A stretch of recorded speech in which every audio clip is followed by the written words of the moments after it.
Godmother of AI and tech entrepreneurs draw investors by pivoting from chatbots to world. The consensus read is already outdated. What matters now is the second-order effect most commentary still ignores. We will map trigger, incentive shift, and downstream impact before the close. GPT-4, Claude, Gemini, they all promised that conversational AI would change everything. But something shifted. Last month, some of the world's most influential AI researchers, including Yann LeCun, one of the founders of deep learning, started telling investors exactly what they've been thinking privately for months: chatbots are the wrong path. They're moving to something called world models, and this pivot could reshape how AI gets built, funded, and deployed over the next 3 to 5 years. First, let's be precise about what just happened. A world model isn't a chatbot that answers questions. It's a computational system that learns how the physical world actually works. It trains on video, sensor data, interaction logs, anything that shows cause and effect in real time. Then it builds an internal representation of physical laws, object behavior, and consequence.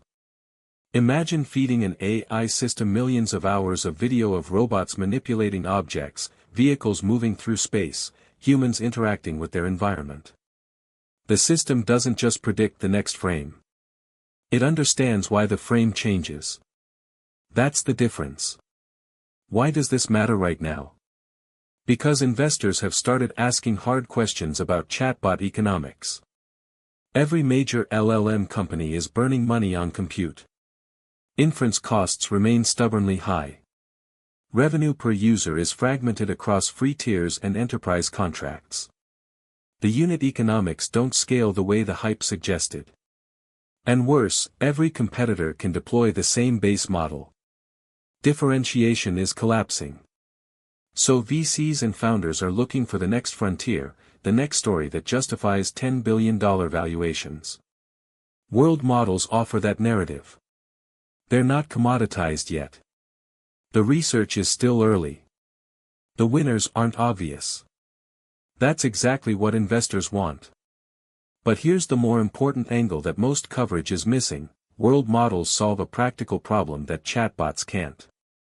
Robotics companies, autonomous vehicle makers, and industrial automation firms all face the same constraint: they need AI systems that can reason about physical consequence before taking action. A chatbot can't do that. It hallucinates. It reasons in text space, not physics space. World models, by contrast, learn to simulate what happens next in the real world.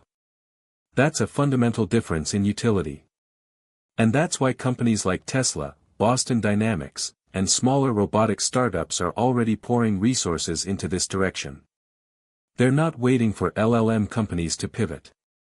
The second layer here is about consolidation and talent migration. If world models become the dominant architecture, the researchers who built them will matter more than the researchers who built transformers. Yann LeCun, Demis Hassabis, and a handful of others have been saying publicly for 2 years that the next breakthrough won't come from scale alone. It'll come from architectural innovation, new ways to represent learning, new training paradigms, new approaches to embodied AI.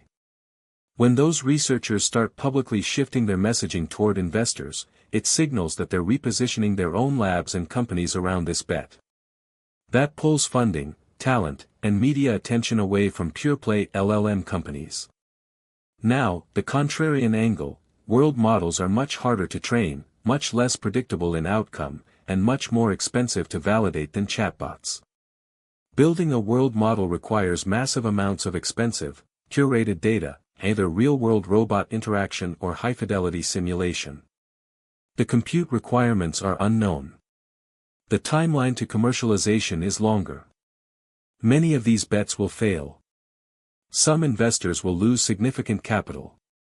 But that's exactly the kind of uncertainty that creates alpha for whoever picks the right horses.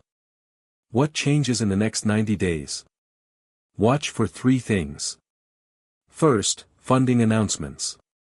If Yann LeCun's lab, or any of the AI pioneers publicly signaling this shift, raises new capital, the round size and investor composition will tell you whether this is a genuine directional shift or just narrative repositioning. Second, partnership announcements from automakers and robotics companies. If Tesla, Waymo, or Boston Dynamics announce exclusive research partnerships around world models, that validates the practical case. Third, talent migration. Watch LinkedIn and job boards for research roles in embodied AI, world models, and physics simulation. The hiring patterns will show you which labs are doubling down.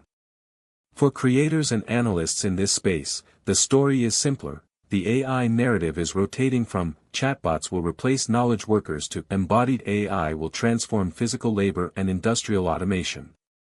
That's a different category of impact, different timelines, and different winners. The companies and researchers positioned around that shift, whether through patents, talent, or early partnerships, will drive the next wave of returns. This is worth paying attention to. Watch the execution timeline, second-order market effects, and policy response to gauge what happens next. Watch the execution timeline, second-order market effects, and policy response to gauge what happens next. Watch the execution timeline, second-order market effects, and policy response to gauge what happens next.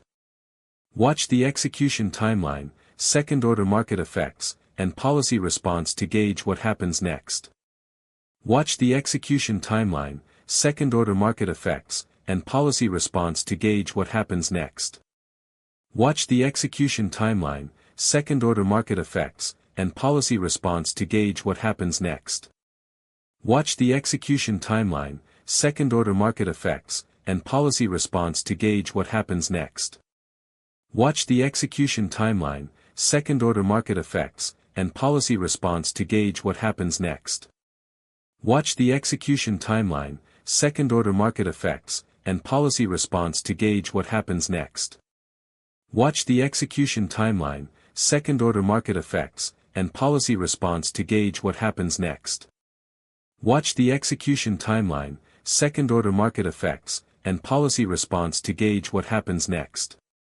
Watch the execution timeline, second-order market effects, and policy response to gauge what happens next.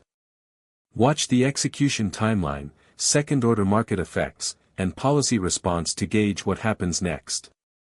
Watch the execution timeline, second-order market effects, and policy response to gauge what happens next.